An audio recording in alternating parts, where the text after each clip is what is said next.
Bonjour, je m'appelle Nathan. Et moi, c'est Christina. Dans cette vidéo, nous allons parler du marché obligataire et des facteurs qui l'influencent.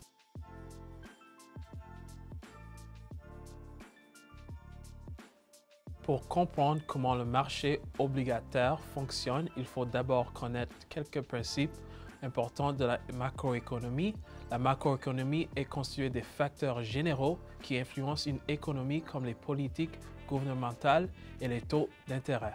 Voici des exemples de politiques budgétaires et monétaires qui sont d'importants outils macroéconomiques utilisés pour gérer l'activité d'une économie. Les deux ont un impact sur tous les marchés, mais sont particulièrement importants pour les marchés obligataires. Et nous expliquerons pourquoi. La politique budgétaire fait généralement référence aux politiques fiscales et aux décisions liées aux dépenses prises par le gouvernement fédéral pour influencer l'orientation d'une économie.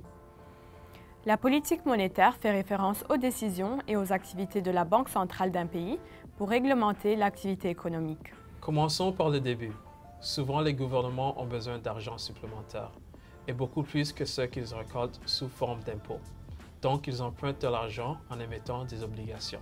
C'est ce qu'on appelle des obligations d'État. En échange de l'argent qu'ils prêtent au gouvernement, un investisseur reçoit des paiements d'intérêt réguliers, aussi appelés coupons, jusqu'à l'échéance du prêt. Chaque obligation possède une date d'échéance et un taux d'intérêt fixé à l'avance. Intéressant, mais pourquoi on l'appelle un coupon? C'est parce que dans le passé, les obligations étaient émises sur un papier avec un coupon détachable que l'investisseur devait déchirer pour recevoir ses paiements d'intérêt. Mais comment les gouvernements déterminent-ils une juste valeur pour le coupon ou le taux d'intérêt? Bonne question. C'est là que la Banque centrale entre en jeu. La Banque centrale d'un pays influence le niveau des taux d'intérêt à tout moment. Parfois, elle les augmente, d'autres fois, elle les baisse. Ainsi, les banques centrales influencent le coût de l'emprunt pour le gouvernement, les entreprises et les citoyens. Au Canada, notre banque centrale s'appelle la Banque du Canada. Aux États-Unis, elle s'appelle la Réserve fédérale américaine ou la Fed. Par exemple, tu commences peut-être à conduire et songes à acheter ta propre voiture un jour. À moins d'avoir épargné assez pour payer la totalité du coût d'une voiture neuve, tu devras emprunter de l'argent à une banque. Si tu contractes un prêt quand les taux d'intérêt sont bas, tes paiements mensuels à la banque pour rembourser ce prêt seront moins élevés que lorsque les taux d'intérêt sont élevés. Avec des taux d'intérêt et des paiements mensuels plus faibles, tu pourrais vouloir dépenser plus et acheter ta voiture plus tôt ou en acheter une plus coûteuse. Cela s'applique aussi aux gouvernements et aux entreprises. Lorsque les taux d'intérêt sont plus bas, ils ont tendance à emprunter davantage et à dépenser plus.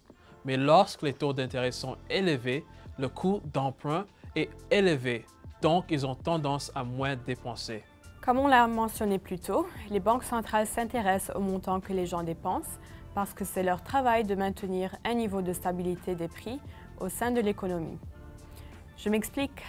Si les dépenses deviennent incontrôlables, davantage de gens sont prêts à dépenser plus pour une quantité limitée de biens ou de services, ce qui entraîne une hausse des prix. Ce cycle peut se répéter, ce qui entraîne une hausse des prix généralisée et une réduction encore plus rapide de ton revenu et de ton épargne actuelle. C'est ce qu'on appelle l'inflation, c'est-à-dire l'ensemble des augmentations des prix, des biens et des services dans une économie. Donc, bien qu'une faible inflation soit acceptable, 2% par année est la cible générale de la plupart des économies développées. Une inflation trop élevée peut être nuisible et c'est à ce moment-là que les banques centrales interviennent pour réduire l'inflation. De quelle façon? En faisant en sorte qu'il coûte plus cher d'emprunter de l'argent.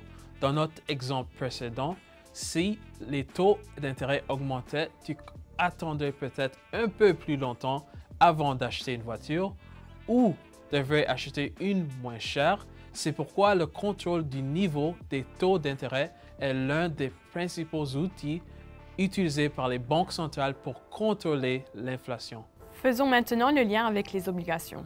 Tous ces facteurs sont importants pour le marché obligataire car les taux d'intérêt influent sur les prix des obligations. La hausse des taux d'intérêt nuit au prix des obligations et vice-versa. La baisse des taux d'intérêt signifie une hausse des prix des obligations. C'est exact. Et cela se produit parce que lorsque les taux d'intérêt augmentent, les obligations plus anciennes qui ont été émises à des taux plus bas devient moins attrayante. Par conséquent, le prix des obligations doit baisser pour refléter le manque d'attrait de l'obligation pour les investisseurs. Nous avons parlé des obligations d'État. Voyons maintenant comment les obligations de société diffèrent légèrement.